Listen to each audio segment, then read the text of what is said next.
piece of resistance. No one is doing gender reassignment surgeries on children under 13. And there it is. The goalpost is officially moved from it being children under 18 to now under 13. Interesting. Almost as if they were never against doing surgeries on minors to begin with. And welcome everybody to the Andrew Cooperrider Show. Of course, I'm your host, Andrew Cooperrider. Remember that Louisville superintendent who got a $75,000 raise just a few weeks ago?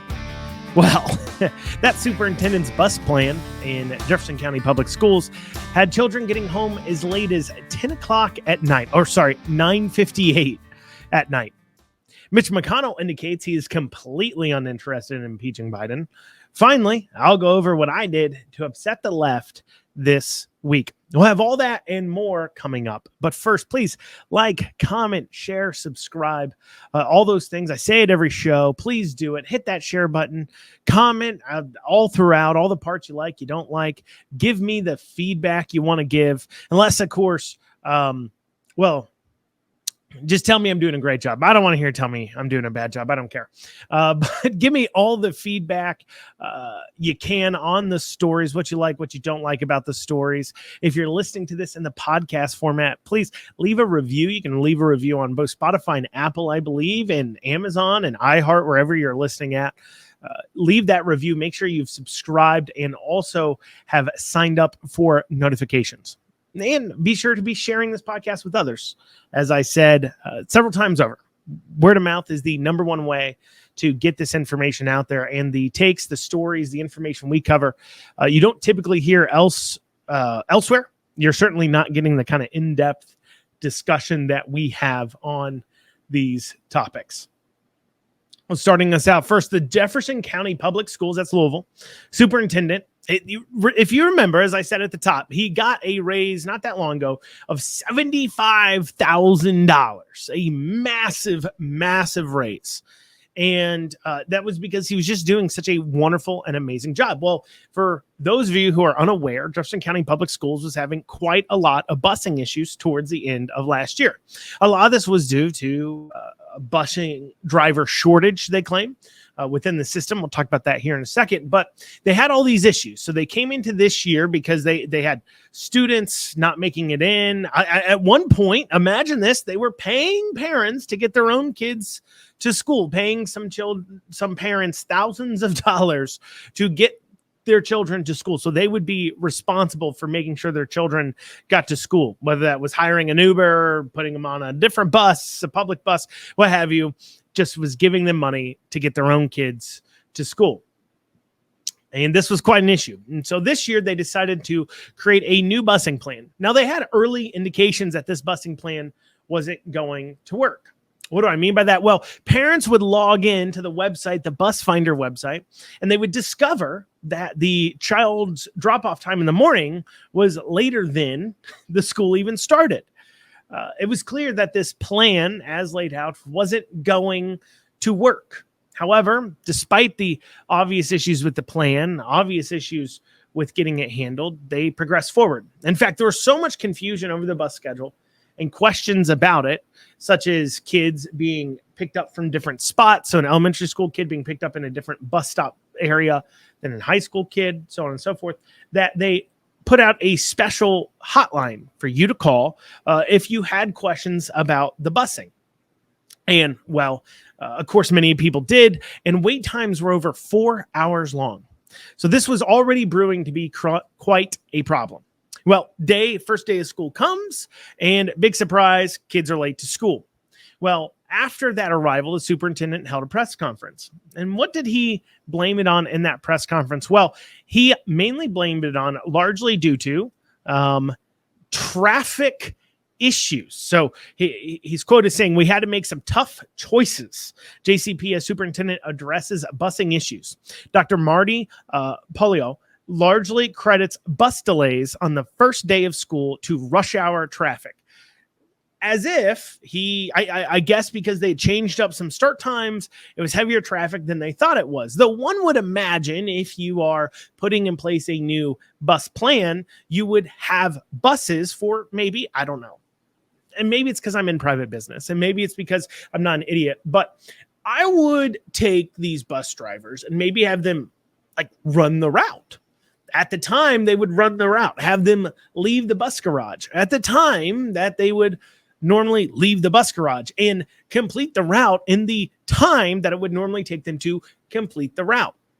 So that way you get a feel for, oh, is this working or is it's not with current traffic load? In fact, I probably would have done that a few months out and had them run through it a few times, looked at the time it took to do that, see if it was going to work or not. If it was going to be too long, what did we have to do to readjust? How could we make this more efficient?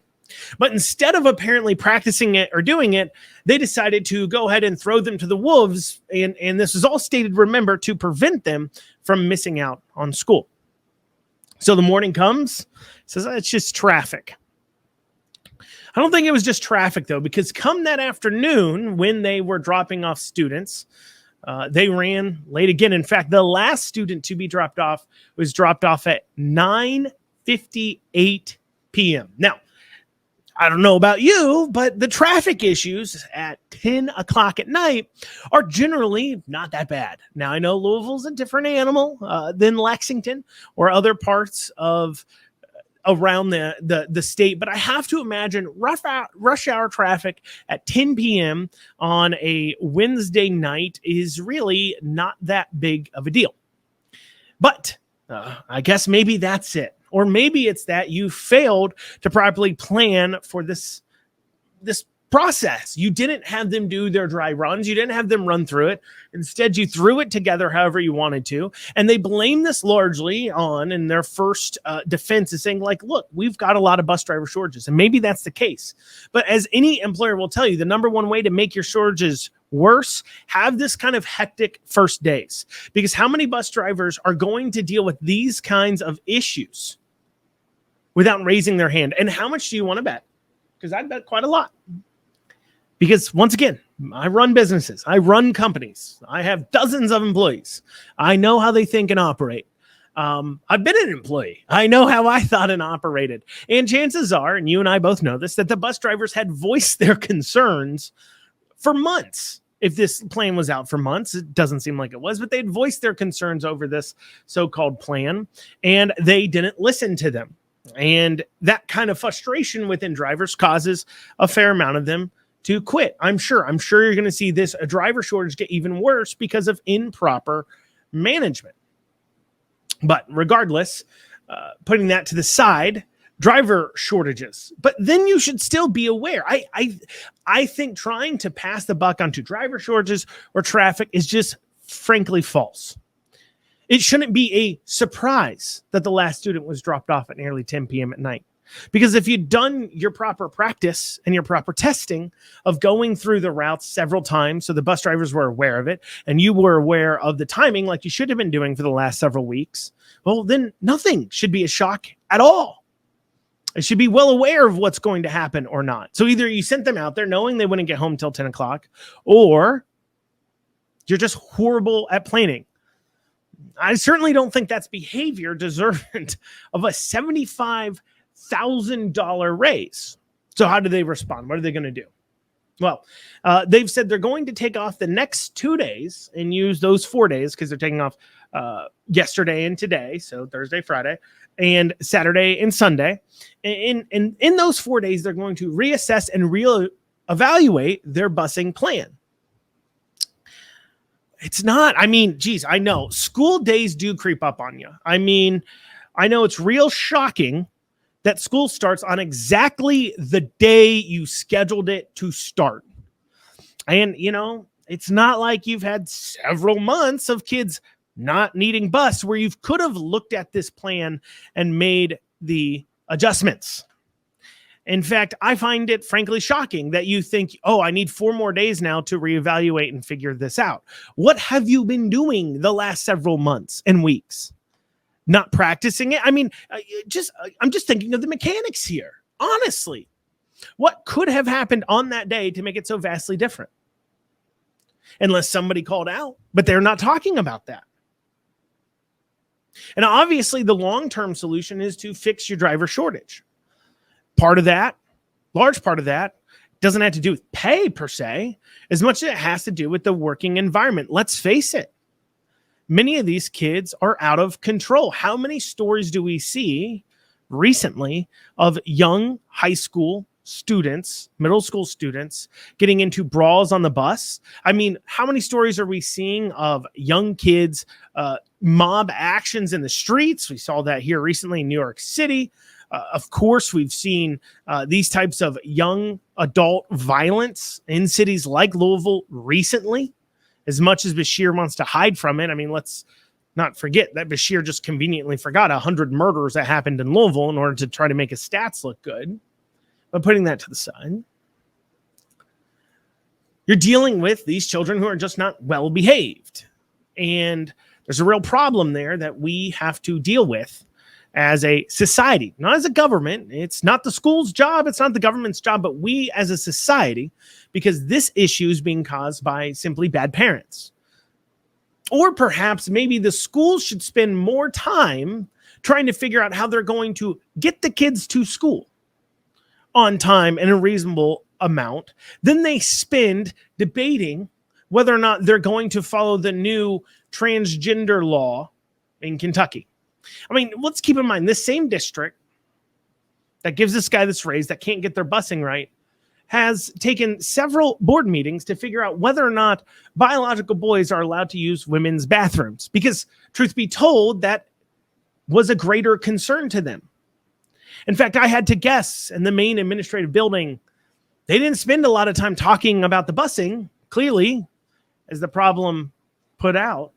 They concerned more with being able to go ahead and fight back on a law that they don't like from the state because it requires them to tamp down their leftist, far left beliefs and treat students like students, not like their children for you to indoctrinate and shape into your viewpoints instead of their parents. Though it is funny to see Jefferson County Public Schools, a system that's having issues with busing, had no problems busing several bus loads of children to the Capitol in order to protest that same law, Senate Bill 150. There just this last spring. If you would remember, Jefferson County Public Schools is the school district that bussed in several bus loads of children to protest on that bill. They didn't have a trouble finding bus drivers that day, almost like if something's important enough to them, they will get it handled. It just turns out that getting kids to school on time isn't an important enough item to them. So what happens here? Do they make the necessary adjustments? Well, one, if they're able to drastically change this in 4 days, it really just proves my point. They failed to properly prepare.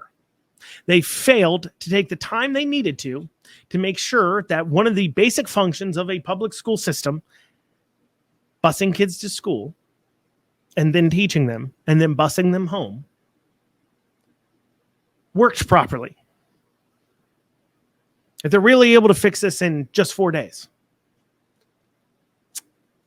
Regardless, I hope it gets better. I do, because these children don't need to be getting home at that time. Parents left in horrible situations and simply having 2 quote-unquote snow days, that's how they're categorizing it, just because your administration of your schools has no clue what they're doing, is awful and horrific. I know that if I was a parent, I'd be asking Jefferson County Public Schools why they gave him that $75,000 raise to their superintendent in the first place. Can't even do one of the basic functions of school at all. Well, coming up after this, Mitch McConnell has come out and said that he is not super on board with this whole impeach Biden thing. He doesn't like it. We'll go over his remarks and how that ties into a greater issue going on in our politics after this. Sorry, y'all, for the ad break, but it is how we keep the lights on. And if you want to hear your advertisement on the Andrew Cooperrider Show, check out theandrewshow.com and click on advertisers, and you can see our pricing there. Once again, that's theandrewshow.com, and just click on advertisers, and you can reach out right there. We appreciate all of your support as it helps us keep going and bringing the information we need. Also, as well, please like, comment, share, and subscribe. Have a great day.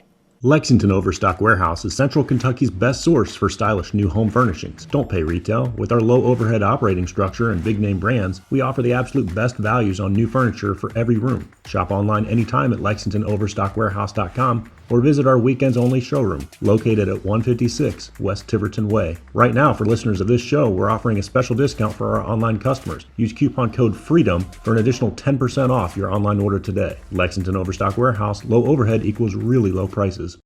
McConnell warns House GOP on Biden impeachment. He says it's not good for the country. Well, McConnell, you know what's not good for the country? The Trump indictments. I mean, honestly, what does McConnell expect to happen as more and more evidence becomes clear on Biden? I mean, at the end of the day, people's frustrations, they want to feel like the government's working for them. And I understand that there is party politics of parties going against each other. But the point is that the Republicans are electing the Republicans to politically fight for them on their behalf in DC. And that means doing things like holding Biden accountable if he's done something illegal or wrong. Especially when you have these Trump indictments going on. I mean, frankly, we've never seen this before. Not only have we never seen a president being indicted like this, but looking at those cases, any reasonable attorney looking at many of these cases says they are iffy at best. They're trying novel case law, tying together things that they normally can't. I mean, take his indictment over January 6th, quote unquote. They're not really indicting him over January 6th because nothing he did on January 6th was actually illegal. What they're trying to get him on is, quote unquote, pushing forward a lie, I'm putting that in quotations, that the election was somehow stolen, putting that in quotations. That he knew was wrong. That's the key part, that he knew was wrong. Taking a president to court to try to prove what he thought was true. And I understand you Democrats and liberals out there that for some reason are listening to this podcast still at this point. All I can assume is you're being paid to do so, to keep tabs on what I'm saying for some odd reason. But I understand that you may think to yourself, I just want to get Trump. I understand that is your push. But at the same time, ask yourself this. Should it really be illegal? Are you really willing to have court cases over trying to look inside somebody's heart and soul to figure out whether or not they really knew something to be true or not? Because that's what they're asking for. Is that the kind of precedent you really want to set in law? Because we're going far outside the bounds. Or the case in New York City, trying out novel legal theories to try to get Trump. If you're trying a president and you want to criminally charge him, you better be sure you're not trying out novel legal theories. I mean, look at Nixon, right? He had to step down. Never criminally charged. And then the documents case. You can't have the Hillary Clinton issue and then the Trump issue. On top of that, there is case law that says if a president leaves the White House with documents, they're automatically declassified. I'll have a greater discussion probably on the Trump stuff at some later date with an attorney friend of mine, but that's besides the point. Here's the deal, McConnell. You can't have these things going on with Trump while Biden is clearly involved in some pay-for-play antics with Hunter Biden and not see repercussions. And I have a crazy idea. See, I was one of the few people who filed a citizen's impeachment against Andy Beshear. I believe that if a president or an individual in office knowingly violates the Constitution or knowingly violates the law, knowingly, that they should be impeached for it, because I believe there should be repercussions for their actions. And so does McConnell. Let's keep in mind, as he's telling the House GOP on the Biden impeachment, that's not good for the country, what did he have to say about the Trump impeachments? When the second impeachment got handed down, he said Trump was guilty in his opinion. If you remember what he said from the floor, he believes Trump's responsible for January 6th, despite Trump telling them to protest peacefully. See, McConnell just doesn't like the fact that people showed up for Trump because nobody shows up for McConnell. That's what he was really upset about. They were only there because Trump called them there for a rally, and that upsetted McConnell. And he is mad that somebody has that much political power, quote unquote, with the people directly that don't have to go through gatekeepers like McConnell to get it. That's what he was upset about. But he still said he holds Trump accountable. He didn't say impeachment was necessarily improper in the situation. He just said he didn't think they had the jurisdiction to impeach a not currently sitting president. That's it. Did he mention anything about tearing the country apart to impeach Trump? No, he didn't. And there's a simple reason why I think he's having a double standard. I mean, could it be that McConnell or other senators are guilty of similar issues? I mean, McConnell entered office as one of the least wealthy senators and is now one of the most wealthy in the Senate. Now, a large part of his wealth didn't necessarily come from him directly. You can actually pretty well track where his wealth came from. And there's at one point where it really shot up, and it came after the death of his wife's father. And money was left to his wife, and there were some investment accounts put into McConnell's name. In fact, McConnell himself's net worth pales in comparison to his wife's net worth, which is pretty significant. She was already wealthy when she met McConnell. However, let me ask you this. Do you think she married McConnell for his great looks? I mean, maybe they came across each other as they do because they're both involved in politics, and she came to know him that way, and perhaps there's a nice love story there. But the question is, would he be in that position because he was a senator? Most likely that's why. Would she have married him if he wasn't a senator? Would she have even met him? I don't know. I can't tell the future. And I'm not going to judge their relationship in that way. I'm not going to claim there's not love there between them. I've never seen anything to the contrary to make me think there's not love there. It's not my place or my responsibility. But after they got married, she continued to work. She was on many boards. In fact, at one point, she was the transportation secretary for the United States of America. Do you think all those opportunities would have been offered to her if she wasn't McConnell's wife? In the same way that Hunter Biden's opportunities were offered to him because he was Joe Biden's son. I mean, in much the same way that the allegations from Biden is that Biden was receiving money through his son, peddling influence. Do you think that the same thing doesn't go on with the husband and wife couple? I mean, it's even easier. You just pay the wife. She makes the money, passes it on to the husband. See, when we look at it, we see many senators, politicians, could be involved in similar schemes where their wives, sons, relatives are getting positions of power in order to be able to have the ear of the politician. I mean, take a look in Kentucky. Take a look at our Senate Majority Leader, Senator Damon Thayer. Damon Thayer controls a lot of what's heard on the floor. On top of that, he's in charge of the horse racing committee, the committee in charge of regulating our horse industries in Kentucky. Do you know what Damon Thayer's day job is? He's a consultant to the horse racing industry. Do you think the millions of dollars that he's received from the horse racing industry for his consulting would have been given to him if he wasn't a current sitting state senator that was specifically in charge of regulating that industry? But hey, it's all on the up and up. I mean, it's not strictly illegal unless, of course, there was a direct ask made and then Biden effectuated that. But if you dig in there and you think about it that way, you could probably find a lot of situations where that goes on. I mean, after all, look at Nancy Pelosi and her stock trades, clearly using the information she's receiving to enrich herself. Perhaps McConnell doesn't care as much about the country as much as he cares about the American people just needing to sit down, stop asking questions, stop paying attention. Because if you pay attention to what's going on with Biden and you pay attention to what money flow that's going on there, well, that may be going on all across the Senate.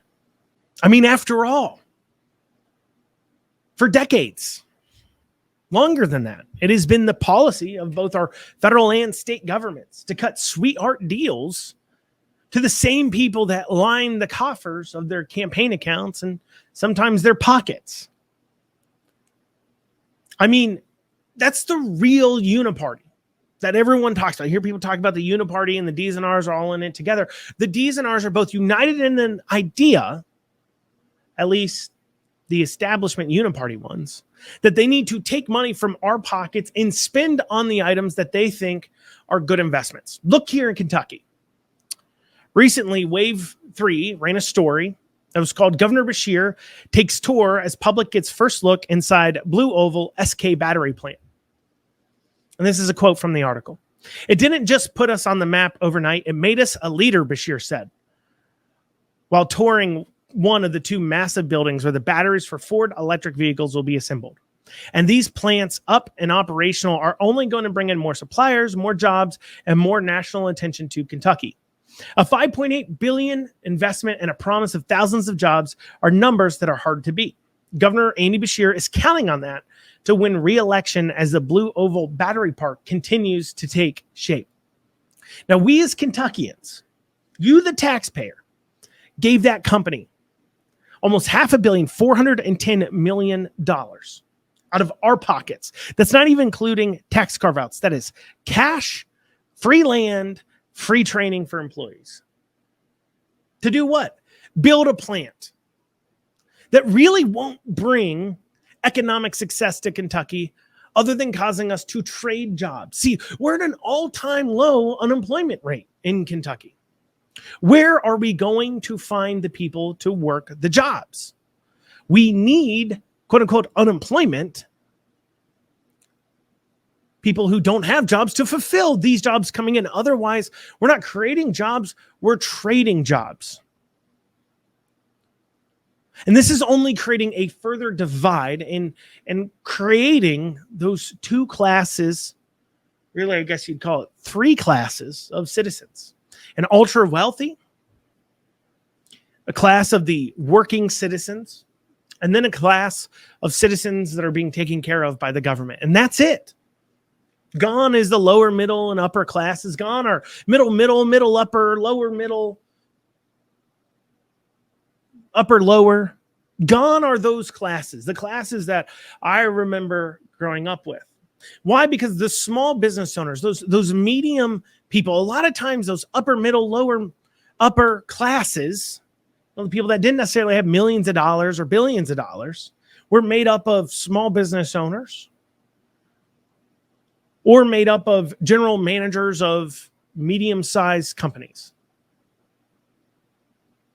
That's who made up that class. However, there's so many jobs out there for individuals to make what we'd normally call a good income. I mean, after all, Blue Oval is starting people out at $21 an hour, but there's just not enough people to fill all the jobs available. So that means the small business owners, people who own retail shops, restaurants, the independent operators are forced to compete with $21 an hour because they're not just competing with employers within their market. They're now competing with all employers competing for the same labor market. And these small mom and pop shops do not have an economy of scale that they can keep up, and they end up going under. You see it. Look around in your community. Pay attention to the news stories. You're seeing these independently owned stores and restaurants going under left and right, while the businesses that are large multinational chains who have an economy of scale are becoming the rule and are pushing and taking over those positions. Because quite frankly, they're able to offer their goods and services for cheaper because they're at scale already.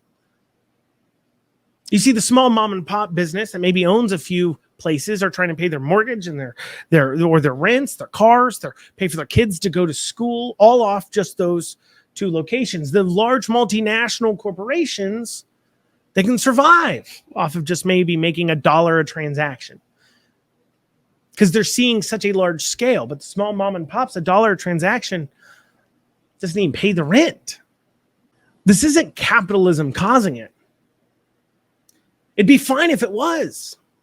If it was literally the free market at work, then so be it. But this isn't the free market at work. This is citizens like you and I being forced to, at gunpoint from our government, subsidize large corporations' investments. What happens if Blue Oval goes under? Do any of the decision makers, not even just the government ones, but does Ford's decision makers, their board, their CEOs, the people who decided to build that plant that ultimately made the decisions that led to it possibly going under, if it does, do they have to pay for those differences out of their own pocket? No. If Blue Oval goes bankrupt, it probably doesn't even mess with Ford. It's most likely, I have to imagine, considered its own entire corporation, a subsidiary of the greater corporation who's owned by people. There's so many layers of liability that if Blue Oval goes under, it goes under.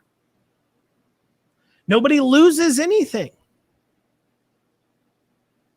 other than, of course, the taxpayers who gave them the billions of dollars, whether it's from federal or state, to build the facility. I'm not saying Ford's not risking anything. Sure, they're putting in $1 billion or $2 billion. But what are they making in return? I mean, they're literally getting billions of dollars out of the taxpayers' pockets.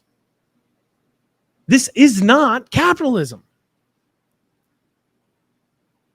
They don't even have to sell this to investors. Think of how many investors, if you're trying to do a startup battery plant that costs billions of dollars, think of how many investors you'd have to get to raise $500 million, $500 million. To get them to put that in board. How many pitches would you have to make? I mean, normally companies don't see that till they go public. Or in Ford's case, they should issue more stock, sell stock to raise that capital if they want to make that investment. But instead, all they have to do is go to Andy Beshear and a few other politicians within our Senate and state House and convince them that it's a good idea, and it's a good idea for them to risk money that isn't even theirs, and that way they can run on the accomplishment. We are literally electing these people, as this article pointed out. Those numbers he's going to run on, it's going to help him in re-election. Him stealing money from us will be what helps him win re-election.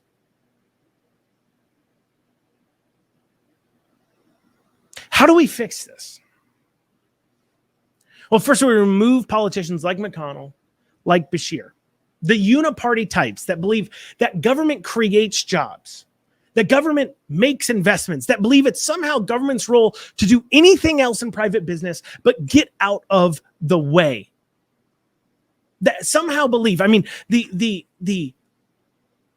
absolute bullheadedness of these politicians, all of them, to pretend that they're so knowledgeable and so smart that they can be the puppeteers on an economy.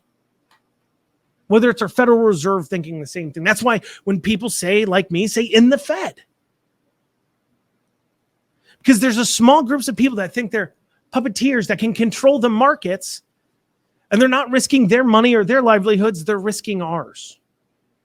Meanwhile, they're funding a new monetary class system where there's no more middle.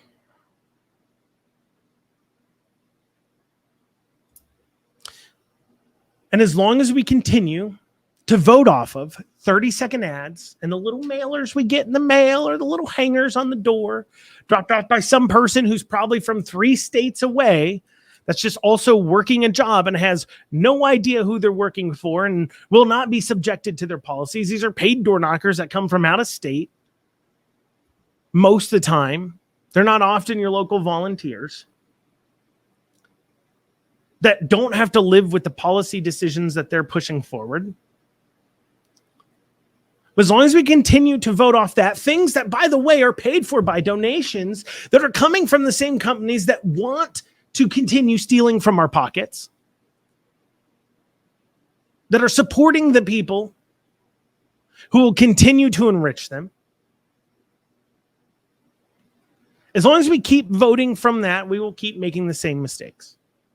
It is incumbent upon each voter to start looking at voting records, looking at bills, start demanding answers, go to events where Congress people are, state senators are, state house reps are, and ask them questions and make them squirm. Pay attention to what they say, how they say it, and their body language. That's what it means to be an informed voter. Well, coming up after this, I'm going to go over what I did to upset the left this week. Stay with us. 859 Print, my go-to printer. I've done tens of thousands of dollars worth of business with them across campaigns. I've had them do direct mailers, buy TV ads, online advertising, web advertising, you name it. They can do it if it involves marketing. And I tell you this much, I always seek them out. They offer pricing that's the same or sometimes even lower than big places like Vistaprint while giving you that local feel and attention that you deserve. Check out 859 Print. Tell them Andrew sent you. Sorry, y'all, for the ad break, but it is how we keep the lights on. And if you want to hear your advertisement on the Andrew Cooperrider Show, check out theandrewshow.com and click on advertisers, and you can see our pricing there. Once again, that's theandrewshow.com. And just click on advertisers, and you can reach out right there. We appreciate all of your support as it helps us keep going and bringing the information we need. Also, as well, please like, comment, share, and subscribe. Have a great day. Well, I'll tell you this much. Kentucky is awash with upset leftists. You see, and I covered this here over the last few days. UK has come out and refuted Andy Beshear and all Democrats on the fact that gender reassignment surgeries are happening. And, I shared their letter on my social media, which shameless plug, by the way. If you're not following me on Twitter, you can follow me at KY Cooperrider and follow me on Facebook. Just search Andrew Cooperrider. You'll find me. If you're not following me there, please do. Please like and follow and all that other garbage. But anyways, and on those sites, I have been sharing the letter and a few hot takes. And naturally, the left has been very upset. When the letter was first shared, we saw a few reactions from people. Here was one when I first shared it on to my Facebook from a longtime far left commenter, very far left, really lacks logic. This is one of those commenters that she really thinks, I'm assuming it's a she, he, whatever, it really thinks that they are super, super logical, but are in fact extremely dishonest and illogical. In this case, when the letter was posted, said, please note, Mary Miller said, please note, it's stated regardless of the reason. It's not proof positive. These surgeries were specifically for gender reassignment. Now, of course, the letter in question was pretty straightforward and clear on what it meant. It was for gender reassignment. In fact, UK confirmed the letter's real and they are doing it for gender reassignment. Now, I will give Mary Miller credit that she keeps up her dumb comments like this, doesn't delete them, even when she's been proven to be way off the mark. And a part of it is because the intellectual dishonesty is so grand.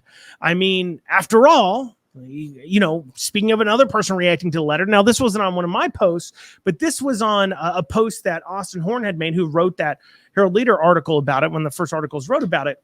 This was a comment on his post. It said, this is only done on this is about the gender reassignment surgeries. This is only done on children born with both body parts, male and female. This is very hard on the family of these children. Please stop telling lies again on children born with both body parts, male and female. Well, frankly, that's not the case. That's just untrue. That person made it up. University of Kentucky didn't say that. Nobody said that. They made it up. So first, they get hit with denial. And then next came anger. And the anger from them came in an interesting format. It came in two forms. One is saying, you know what? We're mad at UK for even saying this. In fact, you could go, if you search right now, you can see headline after headline saying letter complicates things. Why wasn't this? And read the articles about these letters. You'll see commentators saying, and I read some of them to you yesterday, some of the transgender activists around the state, upset that they didn't know about the letter, upset that the letter exists, upset that UK didn't tell them. And some of them are upset at the Republicans for holding it back, despite the fact that it was quoted on the floor of the Senate by Senator Lindsey Tishner, despite the fact that as early as June 30th, which, by the way, it's August 11th, so it was a month and 10 days ago, the letter was first being shared on Twitter, on social media. But of course, Beshear didn't ask those people. He didn't talk to the legislature. He didn't ask the medical experts, as you're supposed to. No, he reached out to the Fairness Campaign, which assured him it wasn't happening. And that's what they're upset about. But what's so funny is as I read these articles about Republicans pouncing and how the Democrats are upset about the timing of the letter and so on and so forth, what I don't hear from these Democrats who said they're against these surgeries, they're awful, nobody would ever be for them, is that, well, anger at UK for even doing the surgeries. No, instead, they're angry at UK for releasing the letter. I'm angry at UK for doing the surgeries. In fact, if Andy Beshear was really against the surgeries, he would be talking about looking at UK's practices, possibly malpractice suits, because supposedly this is not good medicine. This is bad medicine. Nobody would ever be for this, right? But anger didn't just take that form, of course. They're angry at the messengers. Take a look at this comment here. Not dealing with the substance of the tweets at hand, not dealing with any of it at all, but instead dealing with just being upset that we would at all talk about it. They post this meme. Election stolen, immigrant invasion, CRT taking over, Democrats destroying your America. You may be suffering from delusional Republican syndrome. See, it's just not happening. They're angry at you for pointing these things out. Why are you obsessing over these children like this? Well, maybe it's because when I hear that people are, disfiguring children and mutilating them, it makes me angry. Maybe because I'm a freaking human being. That when I see children being victimized, I'm highly upset about it. And of course, here's another response from another far left crazy person.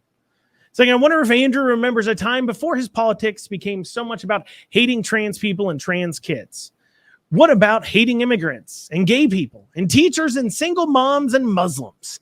Andrew, please save some of your conservative hate for them. 2, make your family proud. Well, first off, let me be very clear. I don't hate trans kids. Hate's a pretty strong word. But I think any parent that has messed up their job of parenting so badly that they have arrived at a point where so-called mental health treatment, the best case here is to chop off their healthy tissue so they don't commit suicide, has failed as a parent. They're horrible at their job at that point. I don't hate trans kids. I feel awful for them. I hate the fact that their mental health issues have not been properly treated. I don't hate trans kids. I look at their parents as weak, small-minded individuals who've decided to get their acceptance and love and specialness by treating their child like an accessory, by raising their children with this idea that they can somehow just change genders. If your 7-year-old comes to you, and Neo said this recently, and of course he's being canceled, but if your 7-year-old comes to you and says, I think I'm a girl, ask them what a girl is. Like, you need to define it. They don't know because they're 7. But you, because you're a bad parent, will continue to buy into that lie. I don't like you. Feel horrible for your kids, though. As far as the rest of the hate, don't hate immigrants. I hate an open border. I don't hate Muslims at all. I hate terrorism, no matter who's doing it. And it's racist of you to assume that if terrorism is being done by Muslims. I just hate terrorism of any kind.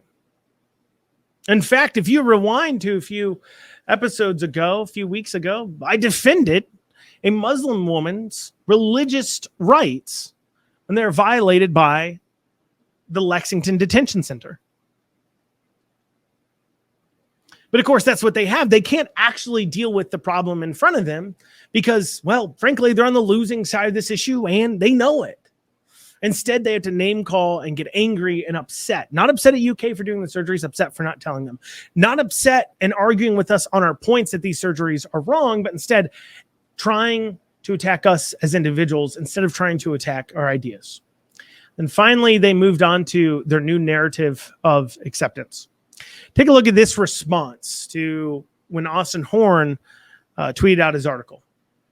They said, there is a huge difference between a child and an older adolescent. This is from, I guess it's Margie the Bad Typist. They said, there is a huge difference between a child and an older adolescent. There's also a huge difference between breast removal and gender reassignment. There is a reason there are two different words. No one is doing gender reassignment surgery on children under 13. So let's talk about this, okay? Remember, at first it was these surgeries aren't happening on minors. And now we're being told that, well, no. There's a big difference between children and older adolescents. And if you paid attention to yesterday, I said, well, it appears UK is doing surgeries on young as 15. And in this person's own tweet, they decide that children is now not under 18, but is now under 13. So nobody's doing surgery on children has moved from under 18 to 13 because, well, that's their new narrative as they push that envelope farther and farther.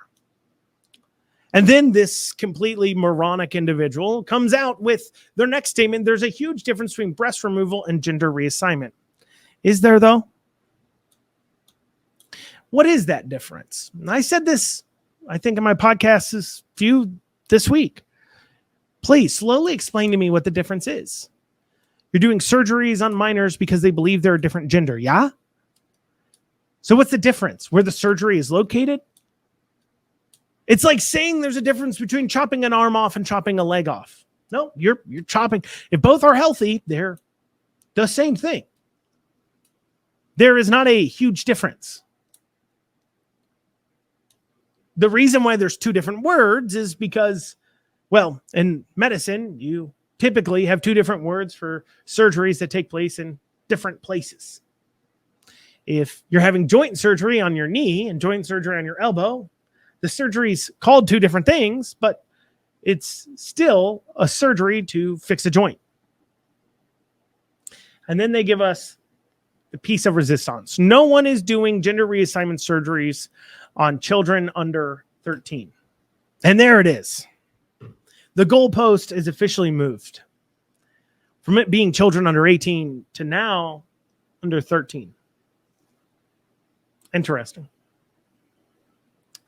Almost as if they were never against doing surgeries on minors to begin with.